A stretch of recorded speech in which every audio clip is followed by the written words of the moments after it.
minutes. I don't know if I'm going to make it. We'll see. Yeah. Oh, maybe that'll just be in place of that question. I'll have you hold on to this. Yeah. That's what we'll do today. I know I did, and it wouldn't work if we're also watching the video that addresses that question. So I'll probably hold off on that question to tomorrow. The backside of your warm-up will just be kept somewhere in your binder, and we'll pull that out later.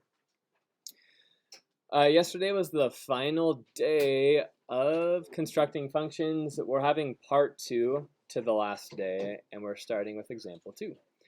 They want you to write a linear function. This time, they give you a table of values. The table of values shows the number of bacteria, Y, in a science experiment after X minutes. The number of bacteria depends on the number of minutes in the experiment. The number of bacteria, Y, depends on X. Y depends on X. Y depends on X. Very easy to be confused. I'm going to keep just saying that over and over till it's somewhere lodged in your brain. In the cerebellum, what's the memory part? Prefrontal cortex. That's it. Okay, moving on. You have a table of values. They want you to write a linear function. Here's your function. Every time they ask for that, you want it to be in this form. You need 2 things in order to make this equation. What's one piece of information that I need to fill this out, Brady? Great. What's the second one, Brady? Good. I'm scanning my table. Do I have any possible y-intercept that they give me here? No, because there's not any x values that are 0. So I need to find both the y-intercept and the slope using some algebra. Start with finding the slope, and I'm going to choose 2 different points. You have 4 points to choose from. You have 8, 90, 10, 80, 12, 70, 14, and 60. Any 2 will work. I'm going to choose 8 and 90, and 10 and 80, just because they're the first ones listed. To find the slope, I'm going to use the slope formula. Y2 minus y1 over x2 minus x1. Help me fill out the top of this guy, Kira Lind. What's the y2 and the y1 for this 2 sets?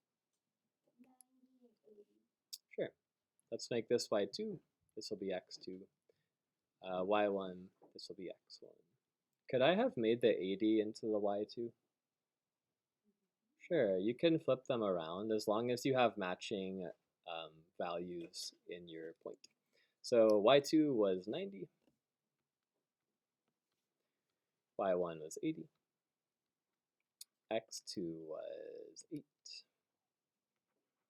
x1 was 10.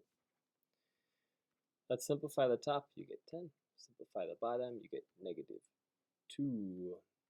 What's my slope for this one? TJ, what's the slope?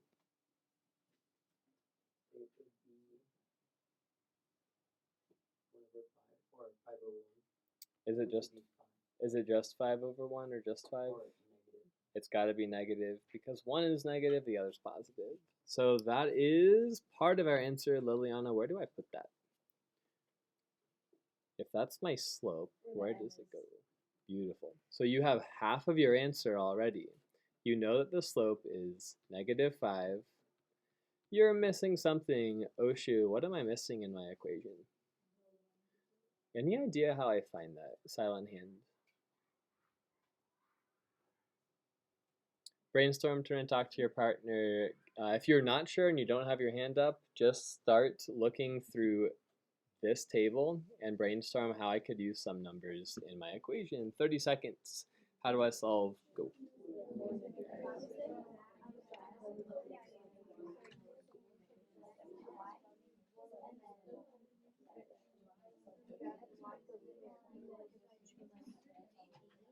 Yes, because if we don't have B, we obviously can fail. So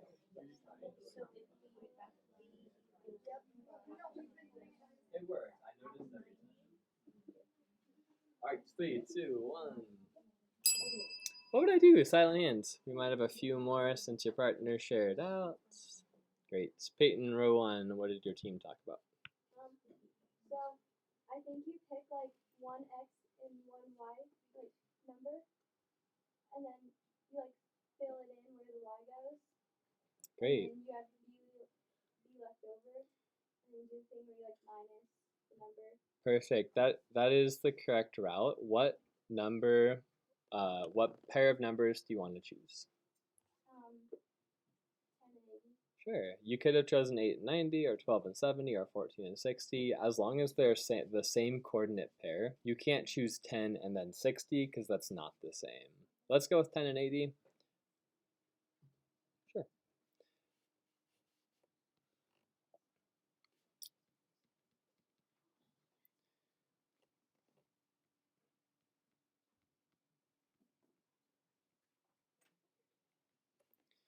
80 is your y value. 10 is your x value. And plus b.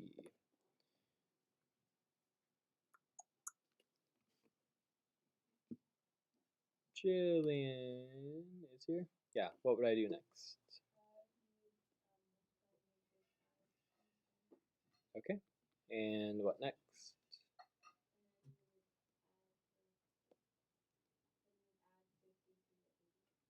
Good. Both sides. Annalise, what would be my y-intercept? B equals 130. Where do I put that for my answer, Alexis? Right there. Once you have a slope and a y-intercept, you have a complete slope-intercept equation. That is your answer. So the bacteria is going to start at 130 for this one. And then as time goes on, it decreases by 5. That's interesting. Here's the second part they want you to wrestle with. After 15 minutes, how much bacteria will there be? Where do I put the 15 in, Avery? Because the x was the number of minutes and the y is the total bacteria, you're going to put it in place of x. Bacteria. Tessa? On the first one where you said you could choose any of the pairs, I did 8 and 90, and I got 50 equals B. Let's check. Maybe we did something wrong.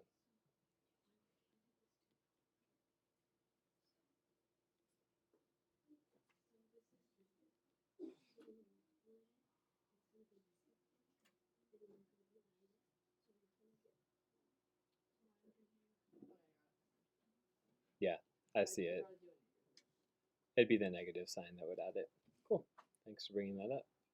If your x value is 15, let's plug it into your equation. The equation is y equals negative 5x plus 130.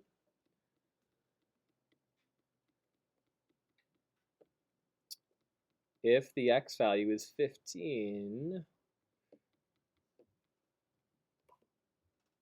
what would my y value be? Silent hand if you already got it. 5 times 15 is... Avery?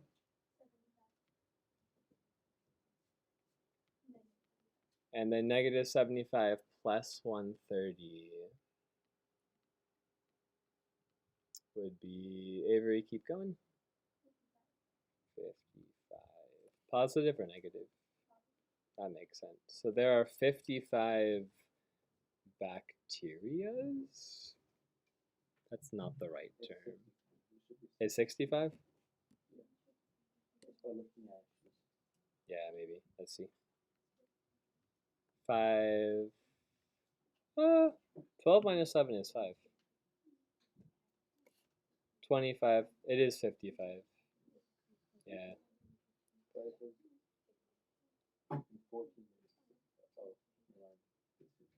Yeah, it It is 55. Cool. Sometimes I do the same thing. So after 15 minutes, there are 55 somethings of bacteria. Mackenzie. Instead of setting that up, I multiplied 15 times 95. And then I got negative 65.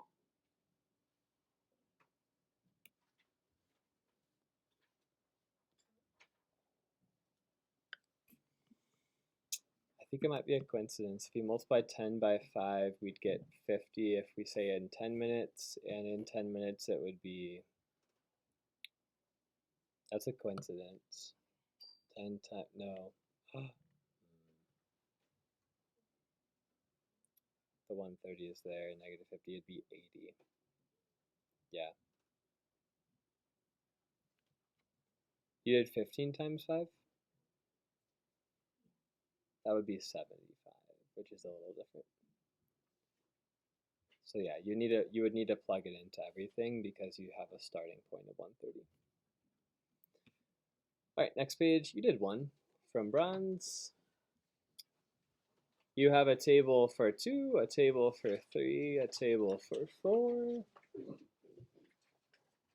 And then silver uses a graph. Take the next 10 minutes to do the rest of your bronze problems. Did anybody finish 2, 3, and 4 yesterday? Great. Thanks for listening and not doing math yesterday. What? You're on 2 right now. What? Well, I wanted you to go in a certain order, but some of you guys just ignore me and do more math than I want you to. Then I get angry. I'm like, dang it, you're working too hard. Stop. And then I'm like, what is my life? I just told students to stop working, and then I like go into a whole spiral of how great my job is.